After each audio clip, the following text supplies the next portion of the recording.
Hello everyone, welcome to my YouTube channel. मैं आलोक वर्मा, प्रवक्ता भूगोल, आपके लिए पीजीटी भूगोल का प्रैक्टिस सेट लेकर हाजिर हूँ। पढ़ते रहिए, प्रैक्टिस करते रहिए, लगातार मेहनत करते रहिए। पेपर आपका 100% होगा। पेपर आपका 100% होगा। किसी भी बहकावे में मत आएँ, बार बार कोई प्रश्न ना पूछें। पेपर आपका जरूर होगा और अच्छे से पढ़ते रहें। पहला प्रश्न देखते हैं।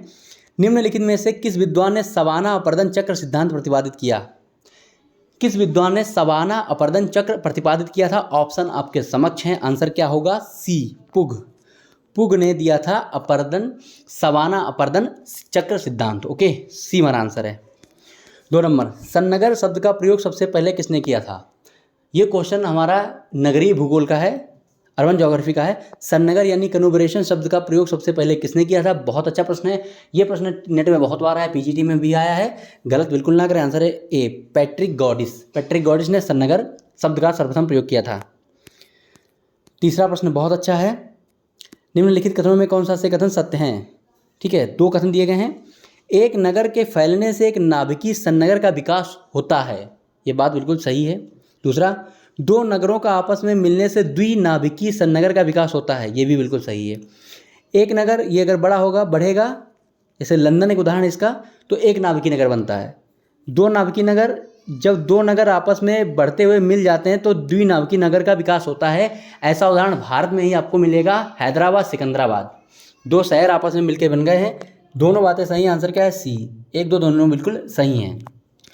चौथा प्रश्न है, निम्नलिखित में से कौन सही सुमेलित नहीं है? यहाँ पर है सुमेलित नहीं है। बहुत अच्छा प्रश्न है। ये प्रश्न हमारा पॉलिटिकल ज्योग्राफी का है। एयर पावर टू सर्वाइवर पुस्तक किसकी है? एयर पावर टू सर्वाइवर सेवरस की बिल्कुल सही है। याद कर लीजिए, जिनको ये प्रश्न नहीं मिला होगा स्क्रीनशॉट ले लीजिए। The peace of geography Spykman का है। Democratic ideals and reality Mackinder की है। स्पाइकमैन जिन्होंने रिमलैंड थ्योरी दी, मैकिंडर जिन्होंने हार्टलैंड थ्योरी दी। और लास्ट देखें डी वाला, the influence of sea power upon history, Taylor. ये बिल्कुल गलत है, यही हमारा आंसर है, क्योंकि गलत पूछा गया था। The influence of sea power upon history A.T. Mahan की है। A.T. महान, इन्होंने पॉलिटिकल ज्योग्राफी में योगदान दिया है। A.T. महान की बुक है। तो डी हमारा गलत है, ये हमारा आंसर है। ठीक है, इसको याद कर लीजिए आप। 5वां प्रश्न, निम्नलिखित में कौन सा से कथन सत्य हैं? कौन सा यहाँ पे सत्य है? कौन सा से कथन सत्य हैं? 2 कथन हैं। सीधा 2 स्टेटमेंट वाले में यही प्रश्न रहता है, कौन सा से कथन सत्य हैं। तो ना आप अंडरस्टूड रखिए, कभी कभार अगर थोड़ा गलती हो जाती है तो उसको समझते रहिए। पहला, गार्ज के विस्तृत रूप को कैनियन कहते हैं। बिल्कुल सही। गार्ज क्या है? ये पतला सा गहरी खाई जो नदी कटाव करती है, इसके विस्तृत रूप को कैनियन कहते हैं। बिल्कुल सही है। कोलोराडो नदी का ग्रैंड कैनियन विश्व का प्रसिद्ध कैनियन का उदाहरण है।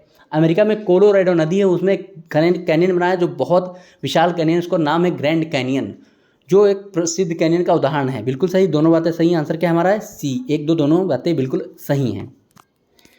6वां प्रश्न, ये देखिए बहुत अच्छा है। अधः कर्तित विसर्प किसका परिणाम है? आपने विसर्प देखे होंगे, मियांडर्स, ठीक है। अब यहाँ पे अधः कर्तित विसर्प किसका परिणाम है, किसके द्वारा बनता है? ऑप्शन आपके समक्ष है। नदी, हिमानी, नवोन्मेष, पवन। आंसर क्या है? सी, नवोन्मेष के द्वारा ये बनता है, यानी रिजुवेनेशन। नदी में जब अपर्दन खत्म हो रहा होता है, अंतिम अवस्था में होता है, खत्म हो चुका होता है, और फिर से उसमें अपर्दन की तीव्र प्रक्रिया शुरू हो जाए तो उसको रिजुवेनेशन कहते हैं, नवोन्मेष कहते हैं। तो उसके द्वारा जो विसर्प बनेगा वो अधः कर्तित विसर्प बनेगा। ठीक है, सी हमारा आंसर है। 7वां, निम्नलिखित में कौन सही सुमेलित नहीं है? एक सही सुमेलित नहीं है। बहुत अच्छा प्रश्न है। लैपिस डाल्मेशिया जो भूमिगत जल के द्वारा कास्ट प्रदेश में, चूने के क्षेत्र में जो एक स्थलाकृति बनती है, लैपिस जो बनती है, उसको लैपिस कहाँ कहाँ किस किस नाम से पुकारते हैं, ये प्रश्न है। लैपिस डाल्मेशिया में कहते हैं, बिल्कुल सही। क्लिट, इसको क्लिट कहते हैं इंग्लैंड में, बिल्कुल सही। बोगाज लैपिस को कहते हैं सार्बिया में, बिल्कुल सही। लैपिस को कैरन कहते हैं, फ्रांस में नहीं, ये गलत है, ये हमारा आंसर है। कैरन कहते हैं जर्मनी में। याद कर लीजिए, जिनको नहीं पता स्क्रीनशॉट रख लो भाई। कैरन कहते हैं जर्मनी में, बाकी सब सही हैं। ठीक है। 8वां प्रश्न, निम्नलिखित में से किसका निर्माण भूमिगत जल द्वारा नहीं होता है? भूमिगत जल द्वारा निकास प्रदेश में किसका निर्माण नहीं होता है? स्टेलेक्टाइट, आप जानते हैं इसका निर्माण भूमिगत जल द्वारा होता है कंदरा के अंदर। स्टेलेग्माइट का भी निर्माण होता है। पोल्जे का भी निर्माण होता है। आंसर क्या है हमारा? 4 का नहीं होता, तो आंसर क्या है? बी, केवल 4। केवल 4 यानी निक पॉइंट का निर्माण भूमिगत जल द्वारा नहीं होता है। निक पॉइंट का निर्माण होता है नवोन्मेष, रिजुविनेशन के द्वारा। ठीक है, तो बी आंसर है यहाँ पे। ठीक है। 9वां प्रश्न, टोम्बोलो का निर्माण किसके द्वारा होता है? टोम्बोलो टुम्बोलो एक स्थलाकृति है, समुद्र के किनारे बन जाती है, तो ये किसके द्वारा होता है? सागरी जल द्वारा। टुम्बोलो बहुत इंपॉर्टेंट चीज़ें, इन सब चीज़ें से अजीब सी चीज़ें होती हैं, इनको जरूर याद करिए, पकड़िए इनको। टुम्बोलो का निर्माण किसके द्वारा? सागरी जल के द्वारा होता है, ठीक है। सागरी जल द्वारा हुक ऐसे बन जाता है, हुक में एक बढ़ा हुआ भाग निक्षेपण द्वारा ऐसे बन जाता है, तो उसमें से जब उसका जमा हो जाता है तो टुम्बोलो बन जाता है, ठीक है। सी आंसर है। 10वां प्रश्न, निम्नलिखित में से कौन, ये बहुत अच्छा प्रश्न, देखिए इस तरीके का प्रश्न नेट में पीएचडी में खूब आएगा, आता है नेट में तो खूब आता ही है। निम्नलिखित में से कौन गर्म महासागरीय जलधाराएं हैं? 4 जलधाराएं दी हैं, इनमें से कौन कौन सी गर्म है ये आपको पकड़ना है। पहली ब्राज़ील गर्म है, फॉकलैंड ठंडी है। बेंगुला, यहाँ पर बेंगुला कैसी है?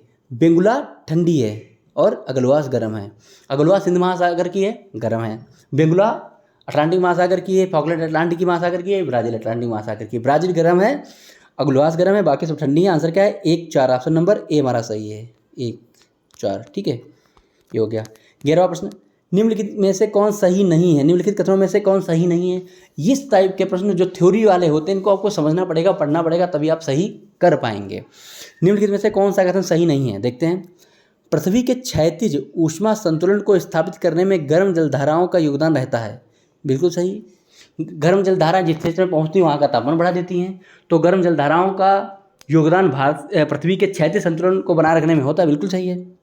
गर्म जलधाराएं वर्षा को रोकती हैं, ये बात बिल्कुल गलत है। पेरू के तट पर एल नीनो के प्रबल होने पर 4 से 6 गुना अधिक वर्षा होती है, बिल्कुल सही बात है। गल्फ स्ट्रीम का बढ़ा हुआ भाग उत्तर पश्चिमी यूरोप का तापमान बढ़ा देता है, बिल्कुल सही बात। ये सब अच्छी बातें हैं, इनको समझते रहिए और पहचानते चलिए। हमारा आंसर क्या है? बी गलत था।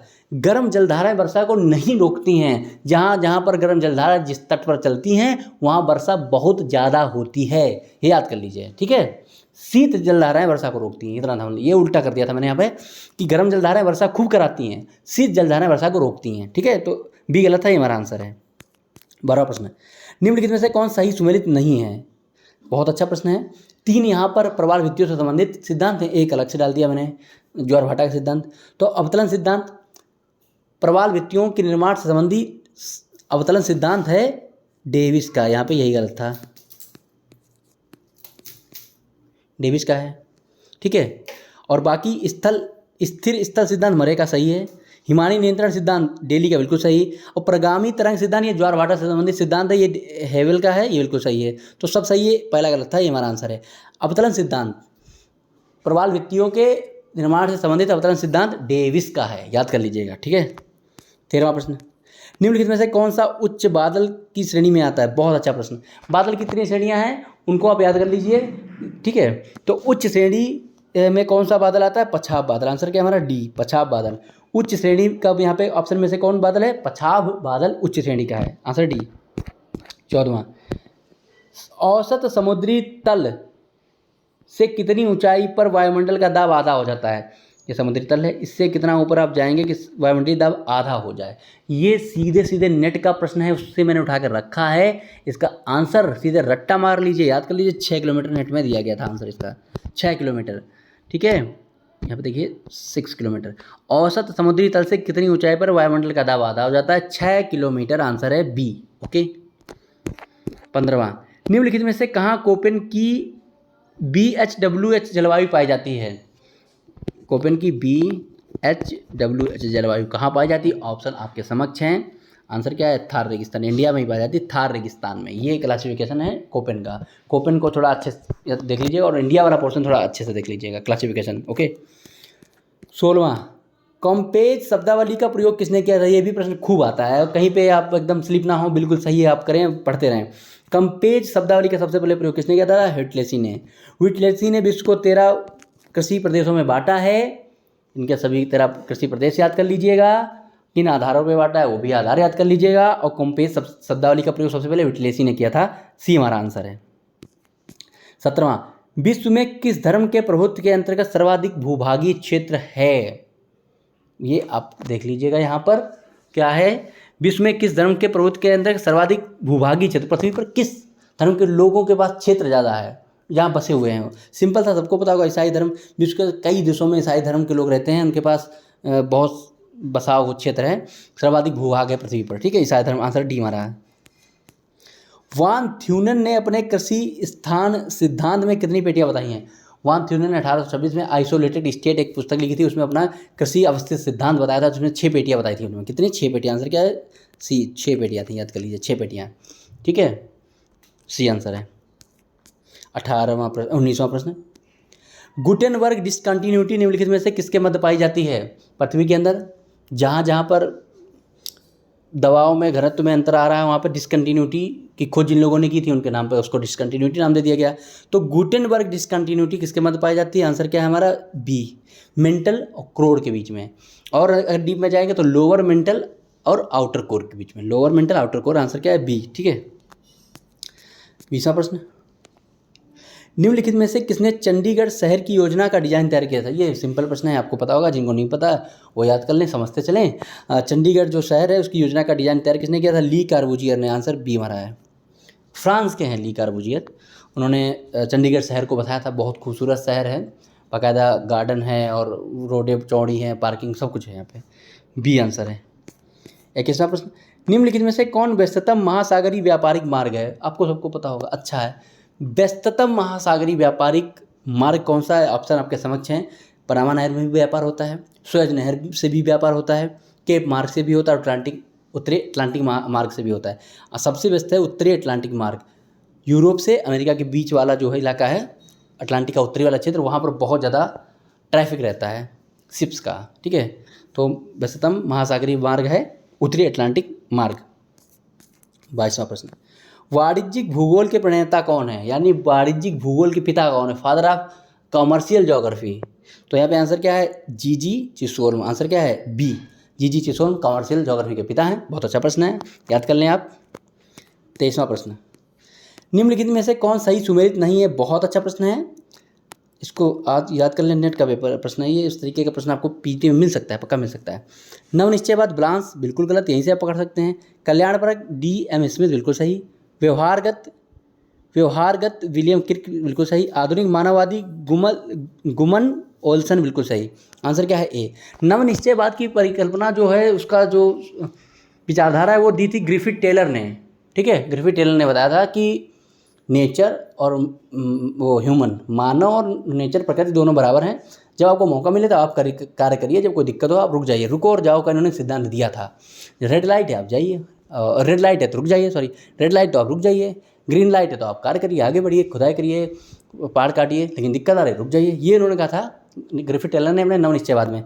ब्लांस जो विडाल डी ला ब्लांस हमारे फ्रांस के थे, तो इन्होंने किसको प्रमोट किया था? इन्होंने संभववाद, पॉसिबिलिज्म को इन्होंने आगे बढ़ाया था। तो इसलिए ये गलत है, यही हमारा आंसर है। ठीक है, 24वां, ये देखिए बहुत अच्छा प्रश्न है, पुस्तक वाला, इसको याद कर लीजिए, स्क्रीनशॉट लेके रट्टा मार लीजिए। Illustration of the Huttonian theory of the earth. Illustration of the Huttonian theory of the earth नामक पुस्तक किसने लिखी? आप तुरंत मार देंगे हट्टन ने, बिल्कुल नहीं, जेम्स हट्टन की यही नहीं है। Illustration of the Huttonian theory of the earth ये है जॉन प्लेफेयर की, चाहे तो आप कहीं भी चेक कर लीजिएगा। Illustration of the Huttonian theory of the earth John Playfair की है, बहुत अच्छी बुक है, इसको याद कर लीजिए। इंपॉर्टेंट, मोस्ट इंपॉर्टेंट ये प्रश्न है। और जेम्स हट्टन पे बहुत प्रश्न इंपॉर्टेंट है। यूनिफॉर्मिटिज्म का जो संकल्पना है, एकरूपतावाद की संकल्पना जेम्स हट्टन ने दी है, ये प्रश्न बहुत आता है। तो यहाँ पर फिलहाल B answer John Playfair. Okay, 25वां प्रश्न, निम्नलिखित में से कौन सही सुमेलित नहीं है? नदियाँ हैं, उनका उद्गम स्थल है, देखते हैं। चिनाब नदी बृहद हिमालय बिल्कुल सही है। ब्यास कुल्लू पहाड़ी बिल्कुल सही है। गंगा गंगोत्री बिल्कुल सही है।